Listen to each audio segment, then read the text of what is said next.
Hello, everyone. Welcome to this month's edition of CAPIS's monthly research call. Great to have everyone here.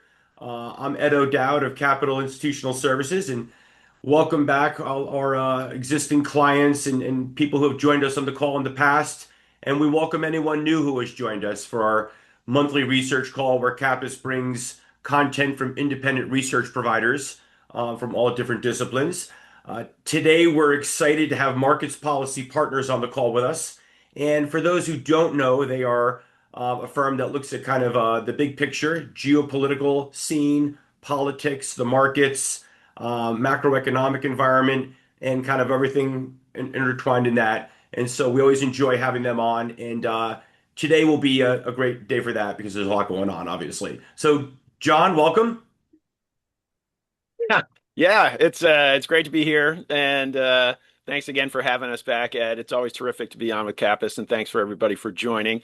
Yeah. As you said, consequential times in global macro. I was just looking back at what we had discussed the last time we were on in January. January, it seems like a million years ago, and we were talking about the intention of the Trump administration to run the economy hot, and with the big beautiful bill looking to kick in this year and give people an uplift. Hey, it's tax season, you're getting your rebates and that sort of stuff. This is kind of supposed to be a real feel good period of time. We were kind of in the majority thinking that the tariffs would be tacoed, or and potentially get some sort of Supreme Court relief, and it would be a relatively and all that kind of spelled a relatively positive kind of outlook for the year, better growth, but still that kind of sticky high inflation.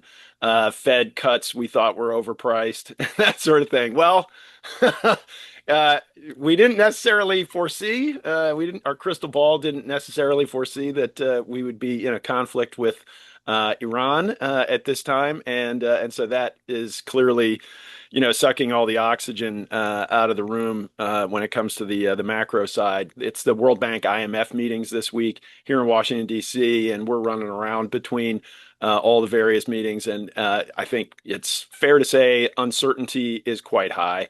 Now, everybody, we'll start with we'll start with Iran, and caveats apply. We're not military strategists, so we'll do our best and sort of adhere to kind of what the framework. Talk about the framework that we're using to come to our conclusions. But everybody and their brother is an armchair general these days, strategist trying to figure out exactly what is the next move. But diplomacy as well. We do know a little bit more about that, and it looks to us as though the markets clearly, aside from the very first sort of salvos and the shock of closing the straits and so forth, over the last couple of weeks we've seen this rebound, and that really is that taco, the Trump always chickens out acronym that is animating assumption for so many different trades. And it's been absolutely reinforced by the fact that the president's statements over the last couple of weeks have conveyed a patently obvious desire to declare victory and kind of get the heck out of spike the football and get the heck out of the theater.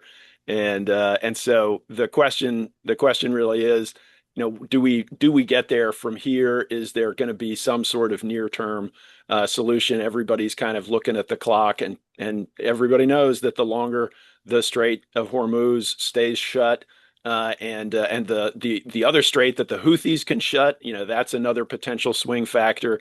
Obviously, they seem to be holding that in reserve in case things go badly in the negotiations, but at least they're talking. It sounds like the sort of shuttle diplomacy is going on, and the expectation that seems to be animating the big rebound in the markets is you don't want to be underweight this, you don't want to be underweight the market for the big announcement that they've, made peace Right. between the U.S. and Iran. And that is, missing that uplift is going to be more dangerous to your performance than any kind of downside that you would get if there's a renewal of hostilities, which obviously is certainly possible. But I think we agree with the assessment that the tail risks of some sort of boots on the ground scenario for U.S. troops remains kind of a tail risk rather than a central risk, just Right. because the president's appetite just seems really limited for this kind of operation. All of the military strategists that we talk to talk about the difficulty and the casualty potential Right. quite high, and just the relatively ineffectiveness of a ground operation to achieve the objectives, which would be to open the Strait of Hormuz, get some sort of agreement on enrichment stuff that they can spin as better than the deal, way better than the deal that Obama had, and then declare victory and move on to the next thing. So we understand that's clearly the operative assumption. We agree that that is the most likely scenario. I think that, the way that we obviously look at this is that the Chinese are enormously influential behind the scenes in Iran's decision making, and the idea that the U.S. blockade of the Straits of Hormuz puts the Chinese in a position where they're much more substantively incentivized to push the Iranians to get some sort of accommodation here in the near term. And that, the Chinese are very dependent on this oil, as everybody knows, coming through the Straits. If the U.S. is blockading it, the Chinese want to go toe to toe with the U.S. Navy. Doesn't sound like something they would want to do, and a whole lot better for the Iranians to lean on the Iranians to give the U.S. some sort of face saving. And Trump's superpower is he can spin all kinds of losses into a victory. His base doesn't care, about the nitty gritty of the whatever agreement that they're going to strike with the Iranians. He's going to declare it a victory almost no matter what. Um, as long as the strait is open. But the question is there some sort of tolling? Is there some sort of the tail of this? How long does it take for us to get there? How long is that tail of ramping up the refining and the production and so forth, and repairing the gas and oil infrastructure that's been beat up and bombed out and so Yeah. forth? We had been looking at this year to be kind of to have that sticky high inflation, but better growth than sort of a stagflationary dynamic. But with what we think is going to be a meaningful tail in high energy prices, high oil prices, food prices are going to be rising. A lot of people pointed out that the last CPI number had flat food prices. That's not going to last, as fertilizer is obviously implicated in the supply chain entanglements and restrictions here through the straits. And so the specter of stagflation is obviously, much more prevalent in terms of our outlook over the back half of this year, over the summer and the back half of this year. We've seen cracks in the consumer, certainly the lower echelon of consumers in the socioeconomic strata. That is certainly not going to alleviate. They're going to be taking it on the chin from prices at the pump and prices at the supermarket going forward here, plus all the knock-on effects, plastics, and et cetera, all of these things that are getting bottlenecked pretty heavily through the Straits. So that is that is going to take some of the oomph out of the U.S. economy. It's going to keep prices high. It puts us back into this sort of stagflationary box that we thought the economy would settle into after some better quarters here, fueled by the uplift of the big beautiful bill. We think that uplift is now going to be offset to a much greater degree, and it's going to leave the Fed in quite a quandary. So Absolutely. Brendan, where's what have I left out? There's so much going on, but we could talk about the Fed. But was there anything else on the sort of geopolitical world stage that we want to talk about? I think that's pretty much the big stuff on the geopolitical stage. Here in DC, policy is kind of in terms of like the regular side, it's fairly straight and steady. Uh, Congress is kind of they're not even in session, so there's not a huge amount going. The government technically is still closed, but we haven't figured out this TSA issue. But it seems like other than a few airports, things seem to be running relatively smoothly. or Yeah. at least not the disaster that, We heard a lot about the TSA about 3 weeks ago. Just good point you just made. I don't hear about it as much as 3 weeks Yeah, and ago, I've right? traveled a few times the last couple of weeks. It Yeah, wasn't a getting problem at better. all. Okay. I think it's maybe a couple airports where people just quit, but it's certainly not a widespread issue. Okay. But there really isn't a compromise yet on the reopening that. The Democrats are holding firm on the ICE restrictions, and the Republicans are holding firm on not having the ICE restrictions. Uh, in terms of maybe so yesterday the United and American, there was kind of talk about we could merge. Th this administration certainly is one that if that merger could ever happen, I think it could happen under this administration. I don't think it's likely, especially now with gas prices and the cost of travel increasing. I think the administration's a little more focused on, in terms of the mergers, things that benefit the consumer rather than that could potentially be a negative for the consumer. So Right. it's a possibility, but I don't think that's, anything imminent. Oh, and that you bring up a really good point. So the administration is obviously looking for all kinds of different ways to juice the economy now. And so one of the things that's happening, and this is obviously probably was part of the plan all along, but the incentive is higher for them to do this. Is essentially the executive branch is now at its sort of post Doge, right? And now they're getting money out the door. This is pretty new. We've heard so all through last year. We heard the Department of Homeland Security, whether it was FEMA, all these different organizations that basically had funding frozen, and even funding that was allocated by Congress wasn't moving. And Kristi Noem wasn't signing checks, Corey Lewandowski wasn't signing checks, all the stuff from USAID that had been, was being yanked out, but was being, that money doesn't disappear, is being reprogrammed. So we were invited actually out to a big conference in Honolulu. Yeah, tough life. In a couple of weeks ago. I guess it was end of March, early April, and it was essentially something that seems to be happening across the federal government. It was the Asia Pacific Command, Indo-PACOM State Department, hosted by the East-West Center, and essentially from the ambassadors that were there, the admiral who is the commander of Indo-PACOM.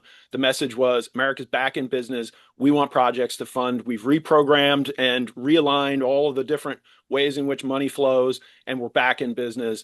So come to us with it's deals, deals, deals. It sounded like Crazy Eddie up there, and so it's working with agencies. You get a lot of bureaucratic, shall we say, sort of languid bureaucratic posture toward projects and that sort of thing. We are seeing in a couple of different facets of what we're doing, much greater impetus at the bureaucracy level to get money out the door.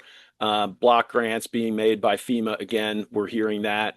And DHS signing checks and these, USAID and aid programs and other stuff that had been, frozen and examined or doged or whatever it is, now beginning to flow. And I think that again, it's not necessarily going to be consequential enough to really offset some of the drag from the higher prices that are going to be punching the consumer in the pocketbook.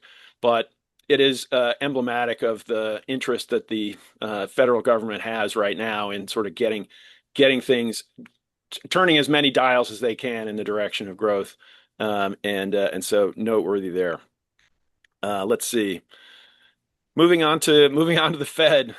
I think Yeah. under the Yeah, there's a lot of different things to take into account when it comes to the Fed right now. yeah, is Warsh going to get in? Is Yeah. Powell going to So be maybe we'll trying to start hang with in there and get yeah. fired? And So maybe honestly, we'll start with Warsh. So the committee that's in charge of appointing Warsh and holding hearings, they're sticking to the guns on they're not going to move on this until the DOJ finishes their investigation into the rebuilding of the Fed building. But this week that that kind of ramped up even more, where President Trump threatened to fire Powell if he doesn't resign, when his term comes up. So I do think we're in a bit of a Mexican standoff here. Either the administration decides to just end the investigation, and then we can move on and have a transition, or you're going to have you probably have Trump try to fire Powell when his term comes up, and I'm sure Powell will fight that. Uh, and obviously that then does seep into the policy making of the Fed, which John, maybe you address, what they're thinking on rates. Yeah, yeah, but the way in which Fed fund futures have been, essentially at our last call, we thought Fed fund futures were a little bit over their skis in terms of predicting rate cuts, and then you got some swing back the other way. There was even for a brief period of time, rate hikes priced in. We thought that that was not likely either, given the circumstances. It's in some ways, is it Warsh? Is it Powell? In reality, I don't think either one's going to be able to do anything. And you're basically stuck in a super uncertain environment where supply chain problems are going to be feeding through for a significant period of time and inflation's already looking, not so contained. And as temporary as they think it might be, they can't go full on team transitory at this point, given what we saw post COVID and the economy as challenged as it's going to be by higher prices, is going to have enough support, we think, to avoid recession. And that doesn't, and the conflict with Iran, we think, is going to continue to move towards some sort of, muddy resolution here in the near term and get things flowing again. We think oil prices are going to stay sticky high and food prices are going to, it's a long tail.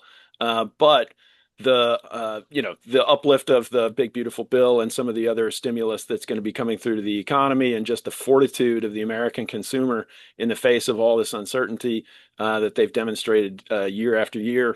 It's not going to be we don't think growth is going to be so bad that the Fed is really going to be, you know, throwing caution to the wind on the inflation mandate and in a position to cut rates.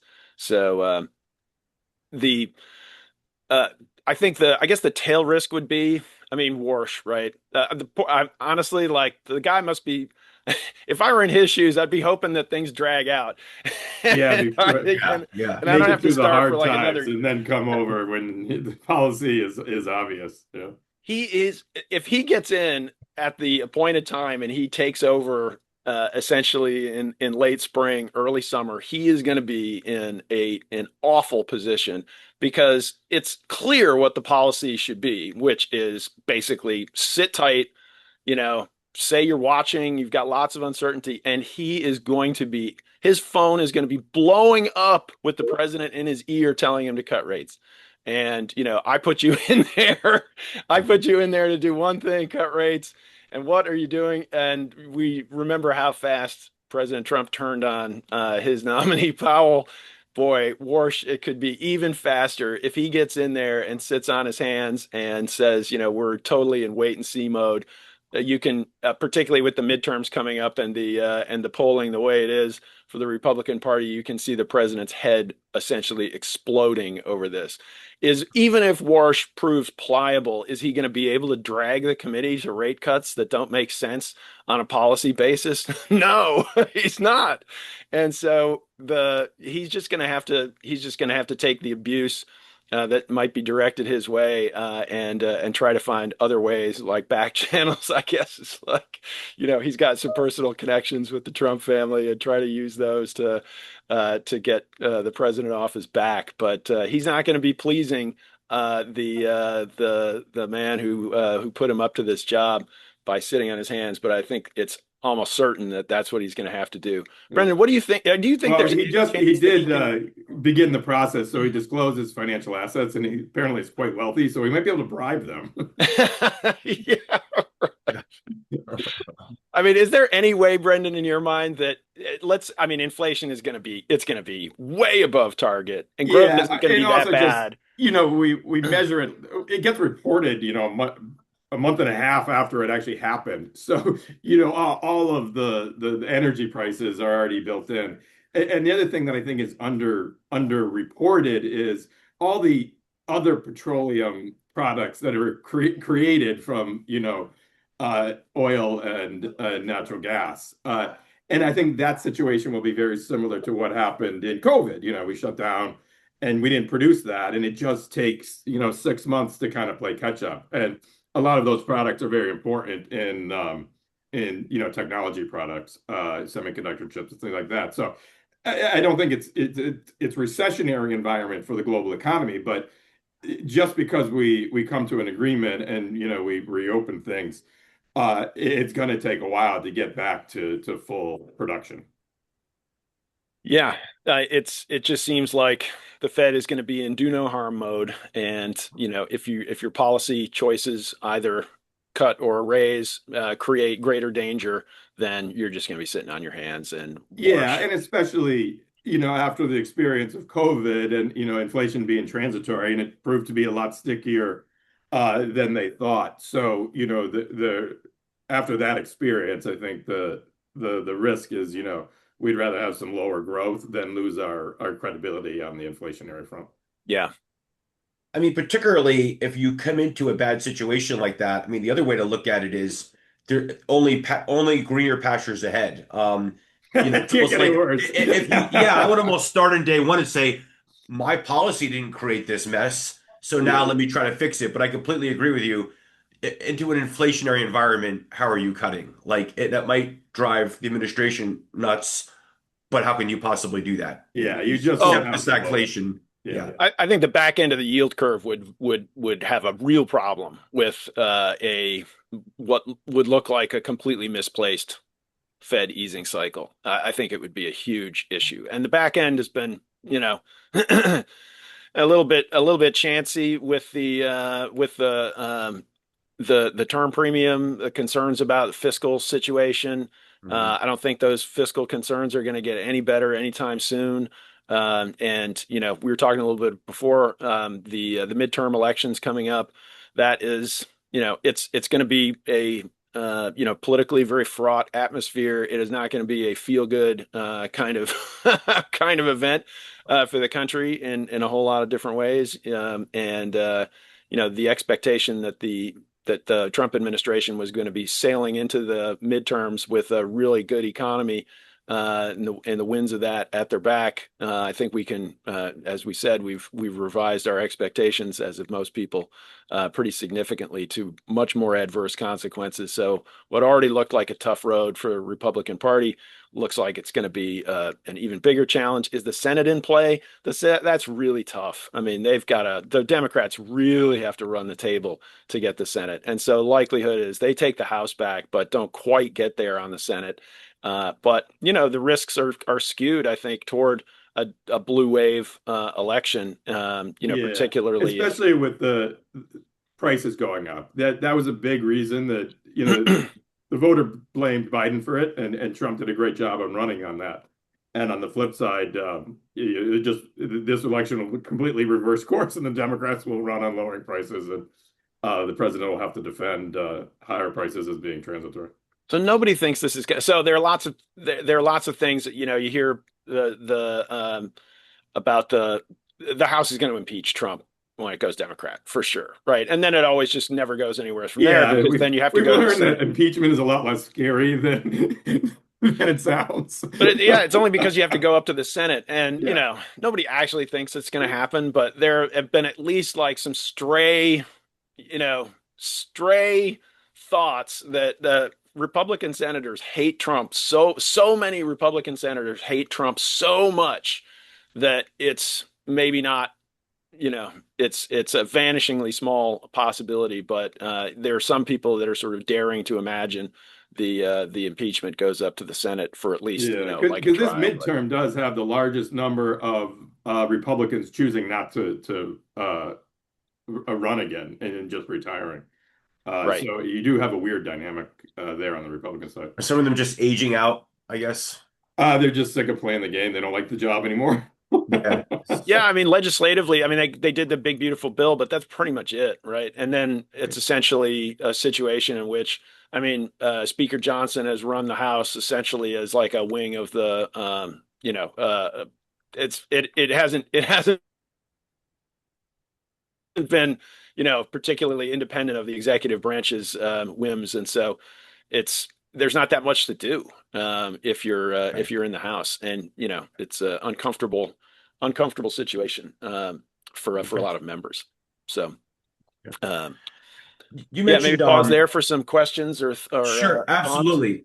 So you mentioned if the Straits of Hormuz were, let's just say the Iran conflict is fixed in the next 3 weeks and that strait is open. It certainly Um, seems to be, moving to that direction. yeah. Especially we're hearing out of Israel that they might even tonight come to an agreement on Lebanon, and that I think has been the sticking point on all this. You got to really corral Israel to stop the bombing if you're going to get an agreement with Iran. But I think once that happens, we have the makings of an agreement. But that Okay. tale of basically like getting all the refining capacity going again, and you hear all kinds of different estimates. Can they ramp up fully to where they'd been? Repairing some of the infrastructure. A lot of It's the infrastructure, in Saudi Arabia, that'll take 3, 4 years to fix. right, and they can do some patchwork and run other stuff at higher volume, and they can adjust to it. But most of the estimates we've heard are months and months, 6 months minimum of disruption, and then like significant disruption before you get back to a relative or closer to normal production capabilities, and that the the ability of the U.S. and so forth, other producers to kind of ramp up and fill some of that gap. Again, that's something that is maybe take the edge off prices here and get prices a little bit lower, but they're still going to be.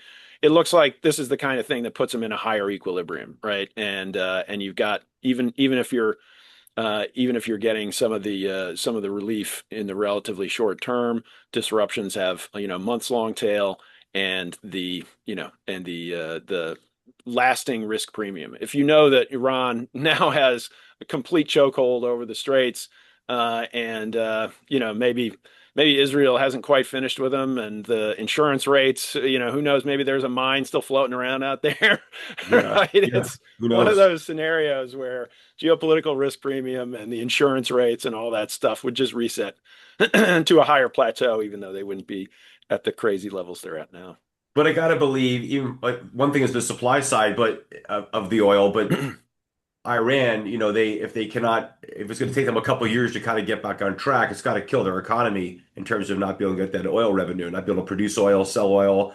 The rest of the OPEC countries, Saudi Arabia can step up from a supplying the world, but Iran doesn't participate in the revenue that they're not producing, right? So that's another side to it. Yeah, yep. It's a higher for longer, but that doesn't mean it's 150 or even 100 a barrel for the long term, but just settling to that higher equilibrium, closer to 80 rather than 60 is the sort of thought process. And if we do, let's just say this, like I said, the Straits of Hormuz does open, how long until you said oil won't go down very quickly? How long does that take? And another the other factor you mentioned earlier, John, was the food prices. They were showing flat, but that's not going to last long. And that's so Yeah, true. We know one of the biggest costs in food is oil, producing, Yep. transporting food around the world or the country. So yeah. oil and And food go hand in also hand. fertilizer is a byproduct of Okay. petroleum, and we have a huge shortage there. So food prices just globally are going to go up because we're not going to be able to produce as much for a Yeah, while. and right now, I mean, it's worth bearing in mind that right now demand is being crushed, and these are prices where demand is being very significantly limited by rationing in a lot of big Asian countries. I mean, like talk about Bangladesh, talk about India, talk about, I mean, China is rationing as well, tapping the strategic reserves, and Yeah. Well, a Philippines, lot of countries in Indonesia, Asia have had to limit school days. The kids are right? only going to school 3 days a week. And so when if and when they do get to this accommodation, stuff starts to, things start to flow again, you're going to get prices have that reflexive drop, but then the demand is going to be just resurgent, Back to normal. and it's just going to float those prices, not up to the highs that we saw in the conflict, but just put them at that higher plateau for an extended period of time as people get back to, the try to get back to the normal usage rates that they'd Yeah. had before in these parts of the world. Indeed, a lot to watch and some unsettling times. So I think, Yeah. when we have you guys back, it will be a different picture. Yeah. It's I don't know what that that always picture will happens. be. We have you It guys on will be every three different. months, right? So January to today, it's like, wow, a lot happened. Yeah, I yeah, yeah. saw you, but a lot happened. You come back, it's going to be okay. A lot happened. So maybe we'll be revisiting some of these topics. Maybe there'll be some new ones that spawned off from this. But either way, it's always exciting. If anybody has a question out there, you got these guys live. Brendan and John can answer them. So please put it into the chat or the Q&A function. I know we've had some of the questions kind of worked already into Yeah. what we just discussed, And but like we always say, obviously things change all the time. So, as things come up, John and I are available if clients want to get in contact with us. a great point. If anybody would like to speak to their website, I know they're I guess policypartners.com. Any of the salespeople that invited you on this call, reach out to us, Capis. We'll get in touch with them. They can advise you specifically to your kind of situation. If you're Yeah, just an like advisor, if in a yeah, month and a half something pops up and you're and interested. it will. So it would be a good and an institutional relationship. You guys can kind of Yeah, tailor your talk to what's more germane to them. So we yeah, definitely exactly. Yeah, advise yeah. to do that. Absolutely. But if anybody has any questions, please pop on right now. Otherwise, we will close it out. Let me see if we have something here. Uh, what do you see as the long term? What do you see the long term impact to NATO? Oh, good question. Oh boy. Yeah. Long-term impact to NATO. The good, the sort of good news, bad news.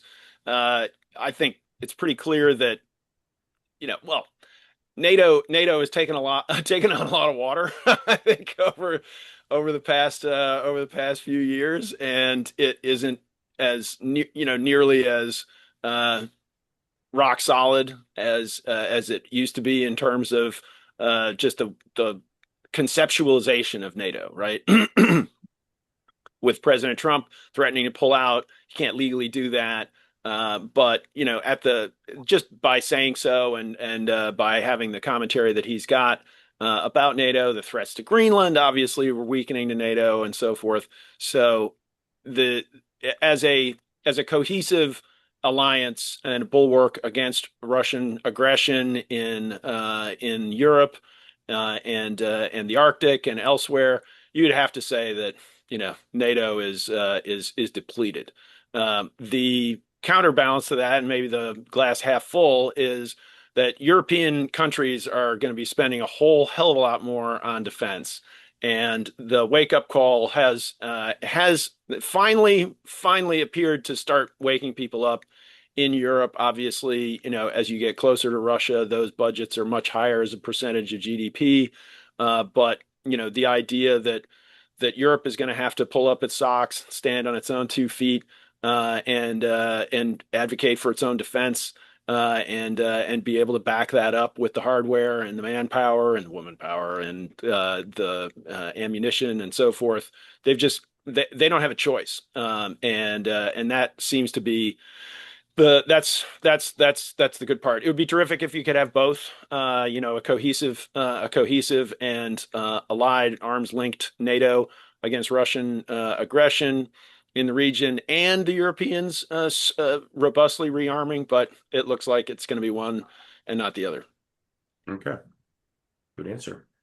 Any other questions? Please put it into the Q&A at the bottom, and I'll read them aloud. All right. Do we have anybody else? Okay, I think that's about it. Well, gentlemen, thank you so much. Thank you. Thanks for having us. Always fun. Great talk. Thanks for everybody for joining. And as we said, marketspolicy.com, you can find us there, or reach out to the CAPIS sales folks and they'll put you in touch with us. Thanks again. Absolutely. We will do that. All right. Well, thank you so much, gentlemen. Thank you, our audience, for joining us today. We really appreciate it. Next month, you could join us for a different look at things, technical analysis. So we'll have Katie Stockton of Fair Lead Strategies joining us on Thursday, May 14th. So we'll reach out to you with invites ahead of time. But in the meantime, everyone, have a great, hopefully the markets will participate or cooperate for us, and we'll all kind of get on some steady footing here going forward. All right. Thanks, everybody. Take care.